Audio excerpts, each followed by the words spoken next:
Hello दोस्तों, Shivam classes Dhanbad में आपका स्वागत है। तो आशा करते हैं आप लोग अच्छे होंगे, स्वस्थ होंगे और मस्त होंगे। तो जैसा कि आप लोगों को पता है कि आरआरबी एलपी टेक्नीशियन को लेकर के हमने बोला था कि आपका चैप्टर वाइज साइंस का क्लास चलेगा और रेलवे में प्रीवियस ईयर के क्वेश्चन जितने भी पूछे गए वो भी चलेगा, क्योंकि अभी आपका एलपी का फॉर्म डाला चुका है तो बहुत सारे लोग साइंस की प्रिपरेशन कर रहे हैं। और जैसा कि आप लोगों को पता है CBT 1 के लिए बहुत ही इंपॉर्टेंट रोल प्ले करने वाला है यहाँ पे आपका साइंस। तो उसी के संदर्भ में हम लोगों ने लाइव क्लासेस करने का अरेंजमेंट किया था, लेकिन लाइव में बहुत सारा प्रॉब्लम और कुछ समझ में भी हम लोगों को नहीं आई, क्योंकि फर्स्ट टाइम हो रहा था। तो दोपहर में मैंने जैसा बोला था वैसा आप लोग लाइव का कोशिश किया, लेकिन वहाँ पे हो नहीं पाया अरेंजमेंट। फाइनली फिर मैं अभी थोड़ी देर पहले शाम में कर रहा था कोशिश लाइव, वो भी नहीं हो पाया, फेल हो गया, मतलब यार बहुत परेशान हो गया। ठीक है, तो फिर यार फाइनली मैंने सोचा कि चलो क्लास अब बोला है तो आप लोगों के लिए अरेंजमेंट करूँगा कैसे भी करके, क्योंकि दिन भर ऑफलाइन का बैच मेरा चल रहा था, उसमें बिजी था, नहीं कर पाया। तो अभी सोचा फाइनली हार के थक के किसी तरह अब ये रिकॉर्डेड बैच कर रहा हूँ आप लोगों के लिए। ठीक है, तो अब ध्यान देना, जो भी है फाइनली हमारा मकसद है क्लास अरेंजमेंट कराना आप लोगों के लिए, क्योंकि बोला हूँ। ठीक है, और ये क्लास बहुत इंपॉर्टेंट होने वाला आरआरबी एलपी की तैयारी जो कर रहे हैं कि, और इस क्लास की खासियत बता देने वाला हूँ। इस क्लास में इतना डिटेल ढंग से पढ़ाने वाला होता है कि आप इसके बाद कोई वीडियो देखने की जरूरत नहीं है। इस क्लास करने के बाद चैप्टर से जो पढ़ाऊंगा उसके बाद जो MCQ लगा बनेगा। चलो हम लोग स्टार्ट करने वाले हैं। जैसे कि अभी पता है इसका जो नए लोग हैं रेस्पिरेटरी सिस्टम पढ़ रहे हैं, हम लोग श्वसन तंत्र पढ़ रहे हैं, पहला हो चुका है क्लास। ये क्लास का डिस्क्रिप्शन बॉक्स का लिंक दे दूंगा, वहाँ से देखना, प्लेलिस्ट बना दूंगा। तो अब हम लोग आज का दूसरा पार्ट है, तो कौन सा है? Respiratory system. रेस्पिरेटरी सिस्टम के बारे में पढ़ रहे थे। कौन सा है? श्वसन तंत्र। ठीक है, श्वसन तंत्र क्या होता है? तो देखो, रेस्पिरेटरी सिस्टम, श्वसन एक ऐसा तंत्र जो सिस्टम, मतलब क्या होता है? सिस्टम मतलब हम लोग पढ़ते हैं क्या? ग्रुप ऑफ ऑर्गन है ना, अंगों का समूह। अब अंगों का समूह जैसे नाक, आँख, कान अंग है, तो अंगों का ऐसा समूह जो क्या करे? श्वसन में हमारी मदद करे, है ना। तो इसी को क्या बोलते हैं? Respiratory system. अब देखो, इसमें ढेर सारा अंग इन्वॉल्व होगा जो क्या श्वसन करवाने में हमारा हेल्प करता है, तो उसके बारे में पढ़ेंगे। तो पहला क्लास में हमने इंट्रोडक्शन में पढ़ा था कि श्वसन जो होता है ना, स्टार्ट कहाँ से होता है? तो एटमॉस्फेयर में हम लोग क्या करते हैं? एयर को इनहेल करते हैं। कहाँ से? जैसे पाचन, क्वेश्चन आता है पाचन स्टार्ट कहाँ से होता है? हमारे माउथ से, मुख से स्टार्ट होता है। उसी तरह श्वसन स्टार्ट कहाँ से होता है? नाक से स्टार्ट होता है। ठीक है, नाक से क्या करते हैं हम लोग? एयर को लेते हैं, फिर नाक से होते हुए कहां पे जाता है?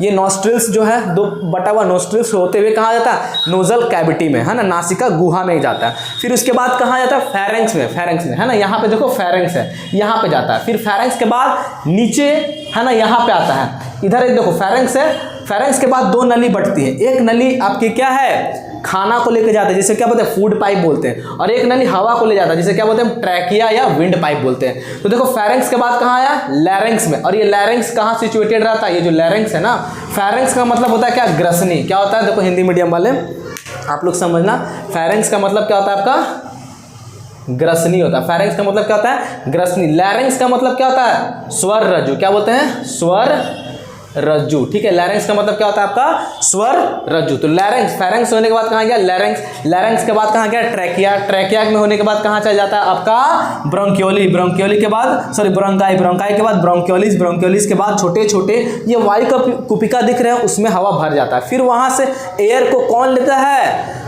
वो जो वायु कुपिका है, एयर बलून जैसा ये दिख रहा है ना, उसके ऊपर क्या? छोटे छोटे ब्लड कैपिलरीज हैं, रक्त नलिकाएं हैं। उन रक्त नलिकाओं में आपका क्या बह रहा है? खून बह रहा है। खून में क्या है? आरबीसी है। आरबीसी के अंदर क्या है? हीमोग्लोबिन है। और वो हीमोग्लोबिन क्या करेगा? इसके अंदर ढेर सारा हवा है ना। अब हवा में क्या चाहिए? हवा में ढेर सारा गैस लिए हो आप, कार्बन डाइऑक्साइड भी लिए हो, पॉल्यूशन भी लिए हो, नाइट्रोजन भी लिए हो, तो क्या करेगा? इसके अंदर से क्या सिर्फ लेगा? वो रक्त नलिकाएं, हीमोग्लोबिन ऑक्सीजन को लेगा। किसको लेगा? ऑक्सीजन को लेगा अपने साथ खून में घोल के, फिर कहां पहुंचाएगा? शरीर के सभी सेल में पहुंचाएगा। और सेल में पहले से क्या मौजूद है आपका?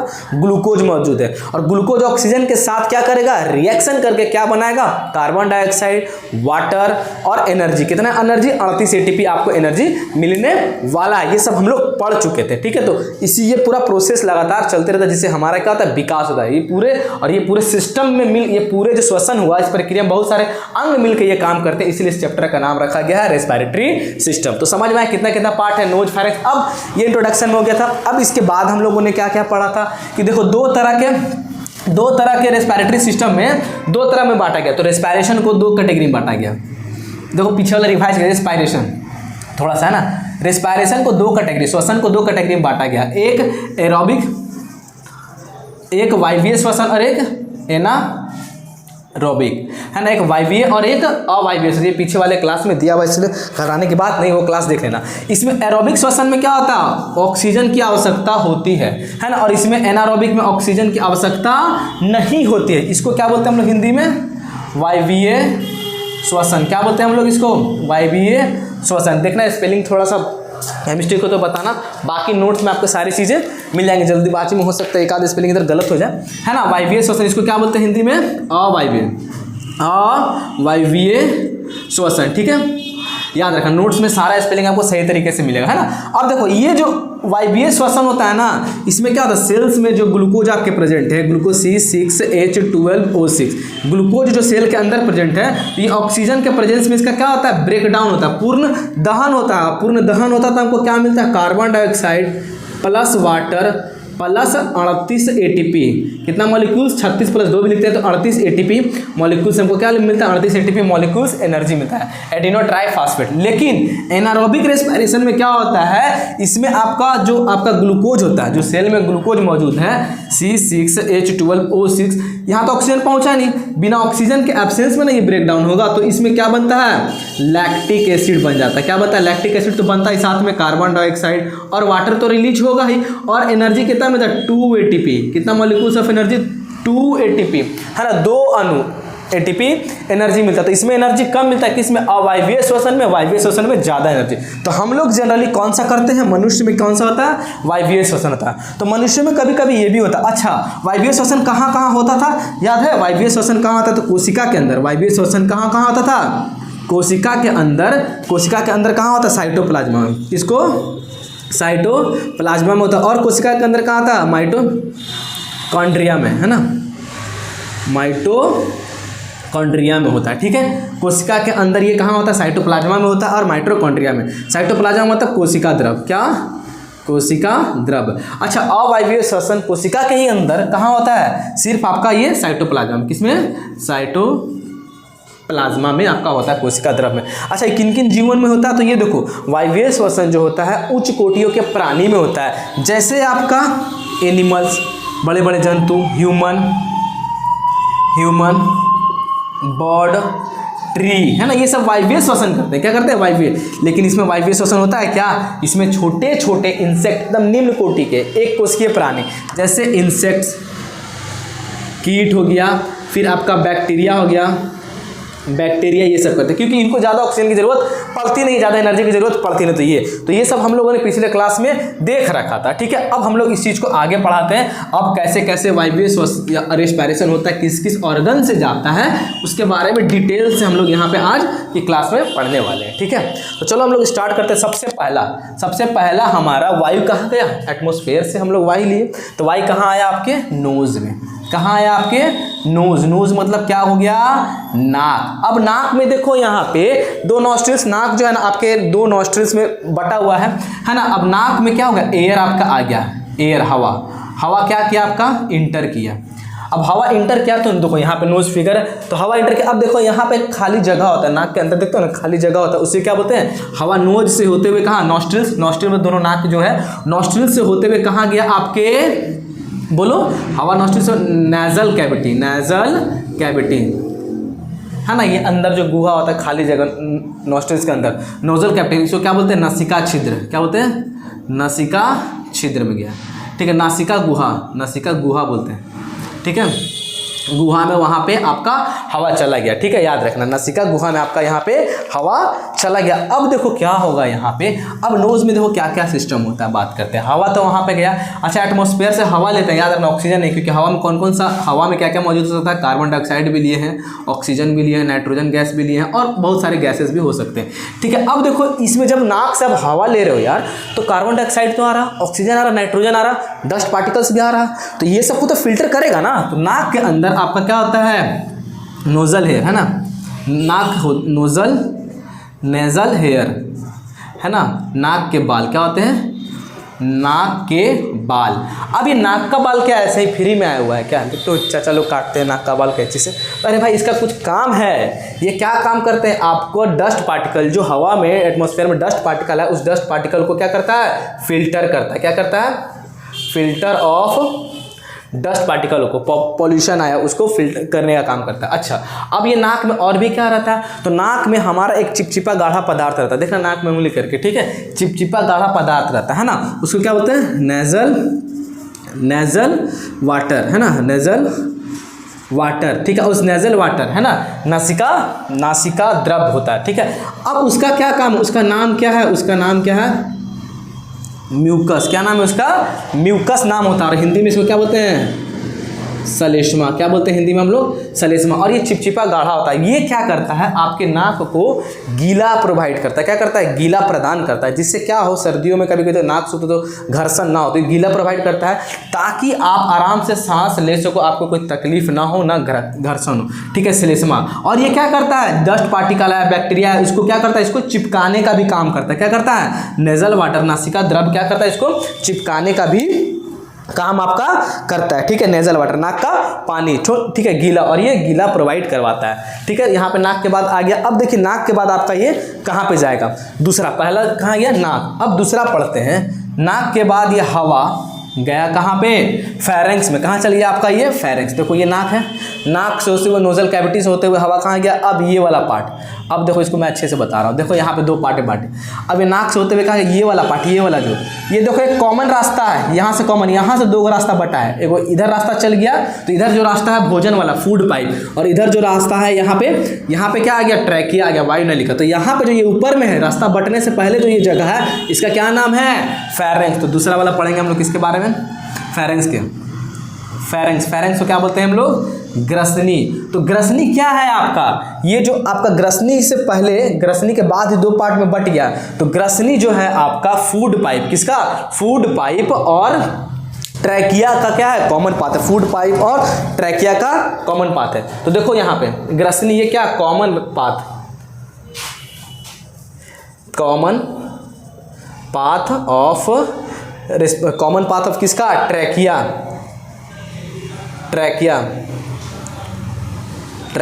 एंड किसका, wind pipe, trachea and food pipe, अच्छा, ट्रैकिया मतलब क्या, ट्रैकिया से होके क्या कहा जाएगा, या विंड पाइप, वायु नलिका में क्या जाएगा, श्वसन, तो ये श्वसन तंत्र, और फूड पाइप से भोजन जाएगा, जिसे पाचन का, तो श्वसन तंत्र और पाचन तंत्र का एक कॉमन पाथ है, रास्ता है ग्रसनी, यहाँ से होते हुए गया। अब देखो आपका हवा यहाँ से होते हुए अब ये कहाँ आ गया, आपके वायु नलिका में। अब वायु नलिका में एक ऊंचा उठा हुआ एक स्ट्रक्चर होता है ना, इसको क्या बोलते हैं हम लोग, लैरिंक्स बोलते हैं। तीसरा यहाँ पे गया।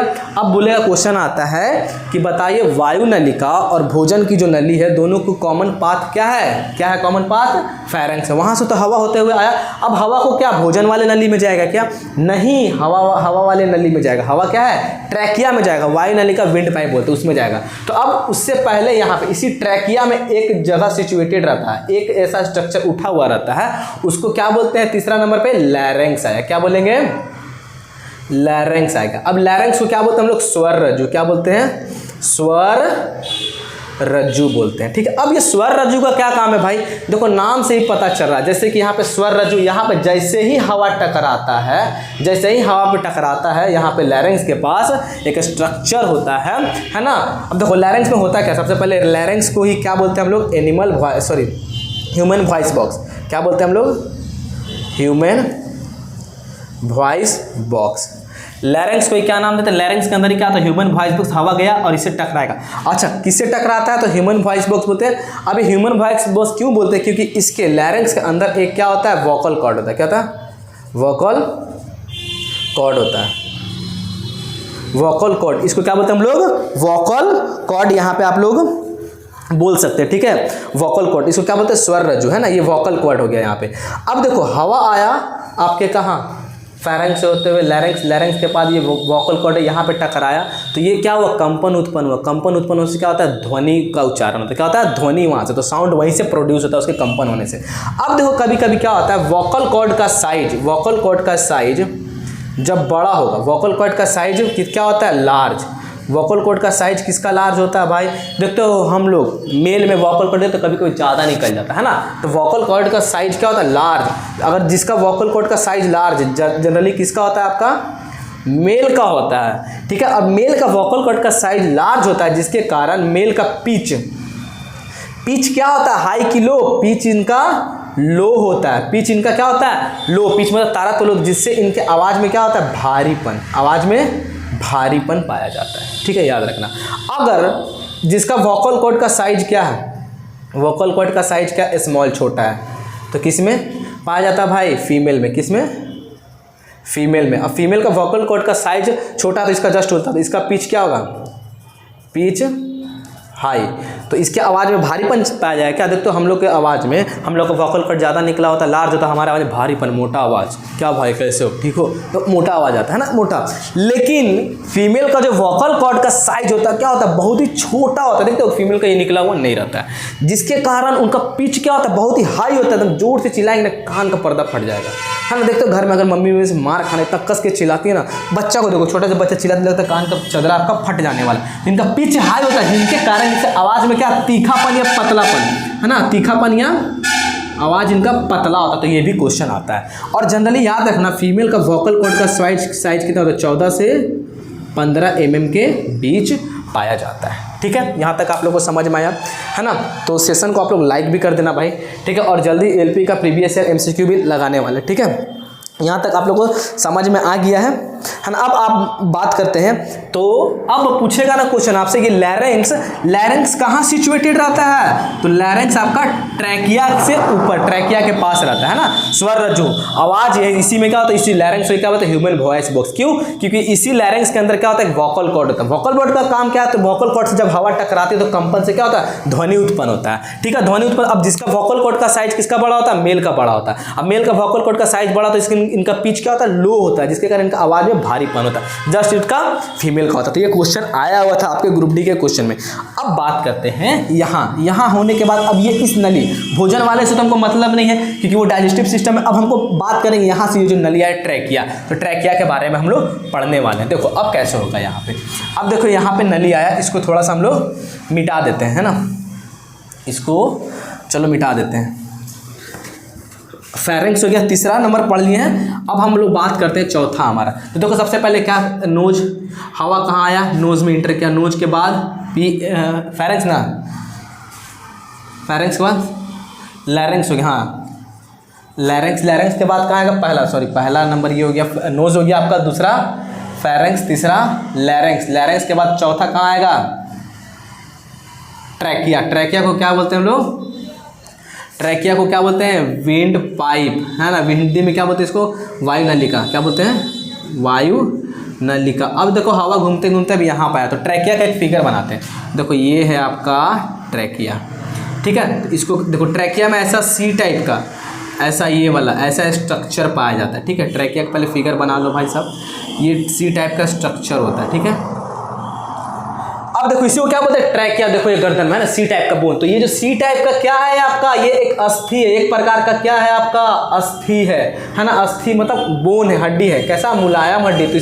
तो मुलायम हड्डी को याद रखना अस्थि बोलते हैं, और इंग्लिश में कार्टिलेज। ये एक तरह का कार्टिलेज है, क्या है आपका, कार्टिलेज है, क्या है, अस्थि है ना, अस्थि है। तो पूछता है इसका काम क्या है, सी टाइप का ये मुलायम हड्डी है, इसका काम क्या है। अगर ये सी टाइप का हड्डी क्या है, ये आपको सपोर्ट प्रोवाइड करता है, किसको, वायु नलिका को सपोर्ट प्रोवाइड करता है। कभी वैक्यूम क्रिएट हो तो क्या होगा, वायु नलिका सट जाएगा, क्या होगा, सट जाएगा, ठीक है। जैसे हवा परिवेश देता है, ये क्या करता है, सुरक्षा प्रदान करता है ताकि ये सटे ना, है ना। तो ये आपका सपोर्ट, तो सी टाइप का मुलायम हड्डी होता है यहाँ पे, ठीक है। कार्टिलेज बोन होता है, क्या बोलते हैं, कार्टिलेज बोन मतलब मुलायम हड्डी। देखते हो चिकन वगैरह का खाते हो ना, एक हार्ड हड्डी होता है, ठीक है, और एक मुलायम, तो मुलायम वाले हड्डी को कार्टिलेज बोलते हैं, ये मुलायम हड्डी होता है, ठीक है।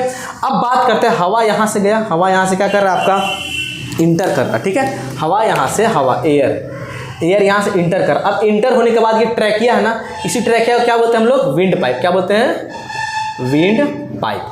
अब देखो ये विंड पाइप पहली बार दो पार्ट में बटेगा, कितना बार में, दो पार्ट में। जब ये ट्रैकिया पहली बार दो पार्ट में बट गया तो इसका नाम अलग हो जाएगा, इसी का भाग है। तो पहली बार जब ट्रैकिया दो पार्ट में बटा तो उसको क्या बोलेंगे, ब्रोंकाई बोलते हैं। क्या बोलते हैं हम लोग, ब्रोंकाई बोलते हैं, ठीक है। अब यही ब्रोंकाई के छोटे छोटे और पार्ट निकलेंगे, क्या होगा, छोटे छोटे और पार्ट निकलेंगे, जैसे इसका भी छोटा छोटा और पार्ट निकलेगा, ठीक है।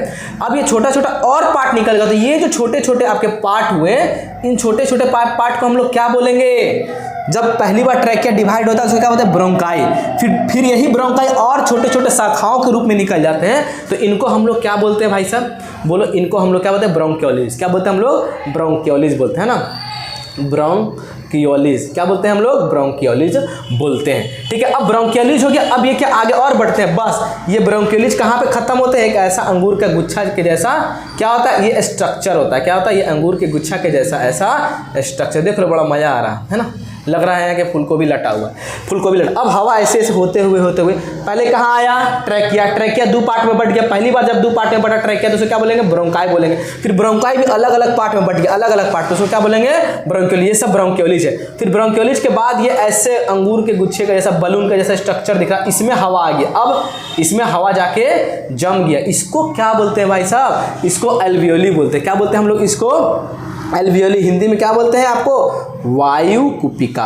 तो देखते हो ढेर सारा लंग्स के अंदर वायु कुपिका है कि नहीं? वायु कुपिका। इंग्लिश में क्या बोलते हैं हम लोग? एल्वियोली। क्या बोलते हैं इसको? एल्वियोली। ये सारे लोग एल्वियोली हैं, सारे एल्वियोली हैं। अब हवा कहाँ चल गया? आपके एल्वियोली में। एयर कहाँ चल गया? एल्वियोली में चल गया। इसका यही काम है। ठीक है, यहाँ से अब आगे क्या जाएगा आपका? हवा यहाँ से आगे जाने वाला। अब देखो क्या होगा, एक थोड़ा सा रुकना आप लोग।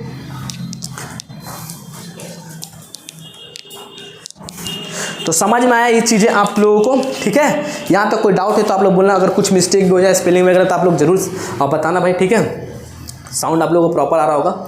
तो अब यहाँ तक चीज़ें आप लोगों को समझ में आया। नाक, नाक से होते हुए कहाँ गया? फेरेंक्स। फेरेंक्स में हो गया लैरिंक्स। लैरिंक्स में, लैरिंक्स को क्या बोलते हैं? Human voice box. लैरिंक्स के अंदर क्या पाया जाता है? Vocal cord. वोकल कॉर्ड में हवा टकराता तो आवाज आता है, जिसका वोकल कॉर्ड का साइज बड़ा होता है। किसका? मेल का। तो मेल का वोकल कॉर्ड का साइज बड़ा होता है तो उसका पिच लो, जिसके कारण उसकी आवाज में भारीपन होता है। फीमेल का वोकल कॉर्ड का साइज कम होता है, जिसके कारण उसका पिच हाई होता है, जिसके कारण उसका पिच आवाज तीखापन। फिर फेरेंक्स के बाद कहाँ गया? ट्रैकिया। ट्रैकिया में हवा, ट्रैकिया पहली बार जब डिवाइड होता है तो क्या बोलते हैं? ब्रोंकाई। फिर ब्रोंकाई छोटे छोटे शाखाओं में बढ़ता है तो क्या बोलते हैं? ब्रोंकियोलिस। फिर ब्रोंकियोलिस में लास्ट में अंगूर के गुच्छे का जैसा कि स्ट्रक्चर पाया तो उसमें हवा जाकर ट्रैप हो जाता है। अब हवा ट्रैप हो गया, अब हमारे शरीर को क्या चाहिए? हमारे शरीर में छोटे छोटे सेल हैं। मान लो हमारे शरीर में क्या, पूरा शरीर सेल से बना हुआ। अब सेल को हवा से क्या निकालना है? ऑक्सीजन। समस्या यहाँ पे है ये भाई, ये हवा जमा है। अब हमारे शरीर का मान लो कोई सेल है, कोई आपका ये सेल है या टिश्यू, ये सेल में पहले से क्या बैठा हुआ? C6H12O6 है ना, ये ग्लूकोज है। अब ग्लूकोज को क्या करना है? ब्रेक डाउन करना, तोड़ना। देखो अगर ये एक सेल के अंदर जो काम हो रहा होगा, ये एक सेल के अंदर जो हमारे काम हो रहा होगा, ये पूरे बॉडी के सेल के अंदर काम हो रहा होगा, तो इसके बारे में पढ़ लें। इसके अंदर पूरे बॉडी के सेल के बारे में हम लोग पढ़ लेंगे। तो अब देखो एयर, अब ये एयर यहाँ पे बैठा हुआ, अब इस एयर को लाएगा कौन भाई? इस एयर में से ऑक्सीजन को छांटना है और कहाँ? सेल के अंदर पहुँचाना है। तो याद रखना, जितने भी ये छोटे छोटे वायु कुपिका हैं उनके ऊपर क्या होता है? एक नली होती है। क्या होता है? एक नली। क्या बोलते हैं? रक्त धमनियाँ होती है। क्या होती है? रक्त धमनियाँ। इसको क्या बोलते हैं? Blood vessel. क्या होती है? ब्लड वेसल्स होते हैं। सभी के ऊपर ब्लड वेसल, सभी के ऊपर क्या होता है? छोटे छोटे ब्लड वेसल्स। अब ये ब्लड वेसल्स में क्या बह रहा होता है? इस ब्लड वेसल में ब्लड बह रहा होता है। क्या बह रहा होता है? ब्लड वेसल में ब्लड बह रहा होता है। अब ये ब्लड में से भी क्या होता है? इस ब्लड में क्या छुपा रहता है? हीमोग्लोबिन। इस ब्लड में आरबीसी, और आरबीसी के अंदर क्या छुपा? इस ब्लड में क्या है? ब्लड के अंदर देखो, सबसे पहले ब्लड वेसल में ब्लड बह रही है। अब ब्लड वेसल किससे चिपके हुए हैं? ये छोटे छोटे कुपाएं उसके ऊपर चिपकी हुई हैं। ठीक है, उसके ऊपर कनेक्टेड है। अब ब्लड है, ब्लड में क्या पाया जाता है? आरबीसी है। आरबीसी के अंदर कौन है? हीमोग्लोबिन। अब हीमोग्लोबिन का ये काम है, इस एयर में से किसको लेगा? देखो ये एयर है, मान लो ये एयर है आपका। ठीक है, ये एयर है, तो एयर में क्या है आपका? CO2 भी है, ऑक्सीजन भी है। तो अब ये हीमोग्लोबिन क्या चाहिए? हमारे शरीर को ऑक्सीजन चाहिए। तो हीमोग्लोबिन का ये ड्यूटी होता है कि हीमोग्लोबिन को अपने में क्या कर लेता है? घुला लेता है। सबसे बेस्ट फ्रेंड इसका हीमोग्लोबिन का, समझो कि बेस्ट फ्रेंड है। जैसे ही ऑक्सीजन को दिखा, बोला भाई चल अब मेरे साथ, अब तुम्हारा जरूरत है। सेल के कोशिका में ग्लूकोज इंतजार कर रहा है भाई तुम्हारा, तुम यहाँ बैठ के क्या कर रहे हो? है ना, तुम इन लोग के साथ में मत रहो, तुमको यहाँ जरूरत है ऑक्सीजन, नहीं तो आदमी मर जाएगा श्वसन के बिना। इसका ब्रेकडाउन हो तो एनर्जी कैसे मिलेगा? तो अब ये हीमोग्लोबिन, अब यहाँ से हीमोग्लोबिन अपने साथ किसको चिपका लिया? किसको चिपका लिया? ऑक्सीजन को चिपका लिया। और ब्लड वेसल, रक्त की जो नलिकाएं उसके साथ बहते बहते बहते बहते शरीर की जितनी कोशिकाएं, ऊपर नीचे दिमाग सारा पैर हाथ, शरीर के सभी कोशिकाओं के अंदर चल गया। कौन? अब ऑक्सीजन यहाँ पे आया। अब कौन? हीमोग्लोबिन। हीमोग्लोबिन लेके छोड़ दिया, फिर हीमोग्लोबिन गया, इसी तरह करते रहा प्रोसेस। अब यहाँ एक कोशिका के अंदर जो पढ़ेंगे पूरा प्रोसेस सारे कोशिका के अंदर। अब ग्लूकोज के साथ किसका रिएक्शन होगा? ग्लूकोज को अब चैन मिल गया। हाँ, अब ऑक्सीजन ले आया। ठीक है, अब ऑक्सीजन ले आया। अब क्या किया? ये ग्लूकोज ऑक्सीजन के साथ रिएक्शन करेगा और इसको दहन होगा। रिएक्शन करेगा तो क्या बनाएगा आपका? Carbon dioxide gas. देखो कार्बन मॉलिक्यूल से प्लस वाटर रिलीज होगा, प्लस आपका एनर्जी। कितना को? प्लस आपका देखो इधर लिख दे है ना, प्लस आपका एनर्जी। कितना एनर्जी? 36 + 2, इस तरह ATP। Energy, 36 + 2 molecules of ATP आपका एनर्जी मिलेगा। ये एक कोशिका, तो इसी तरह पूरे शरीर के कोशिकाओं में क्या होगा, एनर्जी मिलेगा और हमको अंदर से ताकत फील होगा और हमारा इस तरह विकास होता है, लगातार कोशिका चलते रहता है। ठीक है, अब आपका एक क्वेश्चन है, आपको कमेंट बॉक्स में बताना है। कभी कभी हमारे शरीर में, कभी कभी जैसे हम लोग एक बंद कमरे में सो रहे होते हैं और आपके बंद कमरे में एक चूल्हा या अंगीठी जला हुआ है, तो उस अंगीठी में कोयला जो होता है, कोयले का पूर्ण दहन नहीं हो पाता, पूरी तरह से कोयला नहीं जल पाता है। तो उस कंडीशन में कार्बन डाइऑक्साइड ना निकल करके ज़्यादा कार्बन मोनोऑक्साइड निकलता है। ठीक है, क्या निकलता है, कार्बन मोनोऑक्साइड गैस निकलता है। और आप एयर में, आप एयर के थ्रू कौन सा, आपके भी नाक के अंदर कौन सा गैस जा रहा है, कार्बन मोनोऑक्साइड की क्वांटिटी ज़्यादा जा रही है। अब ये कार्बन मोनोऑक्साइड एयर के थ्रू कार्बन मोनोऑक्साइड, लेकिन यहां पे देखना ये हीमोग्लोबिन यहां पे गद्दार हो जाता है। अब आपके एल्वियोली में ज्यादा से ज्यादा मात्रा में क्या जमा हो गया, कार्बन मोनोऑक्साइड जमा हो गया। अब हीमोग्लोबिन, ऑक्सीजन भी आ रहा होगा, ऐसा नहीं कि रूम में से तो ऑक्सीजन नहीं जा रहा, एयर के थ्रू ऑक्सीजन भी आ रहा है, लेकिन जो कोयला जो इनकम्प्लीट जला है ना, उससे जो कार्बन डाइऑक्साइड है वो भी आप लेकर के आ गए अंदर।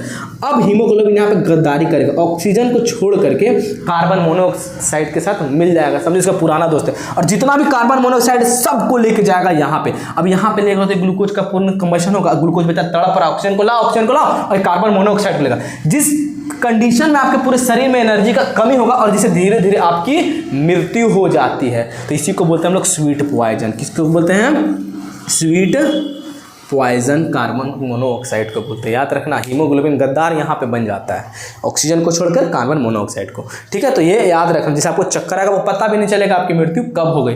तो ये एक चीज़ है, आप लोग बताना जब भी सोते हो रूम वगैरह में, तो आप लोग अंगीठी को आधा अधूरा ना जलाओ, कंप्लीट जला करके रूम से बाहर फेंक दिया करो, ऐसे गार्जियन करते हैं। ठीक है, ज़्यादा आप लोग ठंडे में है कि चूल्हा वाला जला कर सुबह के रात में गर्मी लगेगा, पता चला सुबह उठे ही नहीं। ठीक है, तो ये सब आपको ध्यान रखना है। तो बताना क्लास आपको कैसा लगा, अच्छा लगा तो जरूर यार शेयर करना दिल से। ठीक है, और इसका नोट्स आपको प्रॉपर पूरा कंप्लीट होने के बाद निकलेगा, तब तक आप इसका स्क्रीनशॉट ले सकते हो। ठीक है, और कुछ भी अगर जो क्लास में मिस्टेक हो या हमसे गलती से कुछ मिस्टेक बुला गया हो या स्पेलिंग में कुछ हो तो वो बताना, मैं करेक्शन भी करूँगा। बाकी आपको नोट्स में सभी चीज़ें सही मिलने वाली है। ठीक है, तो थोड़ा सा आप भी बताना, मेरे को सपोर्ट करना, कहाँ क्या गलती है, मिस्टेक हो गया, वो चीज़ें बता, ताकि आपसे भी मैं सीखूँ। तो चलो क्लास को यहीं तक रहते हैं, तब तक के लिए जय हिंद, नमस्ते।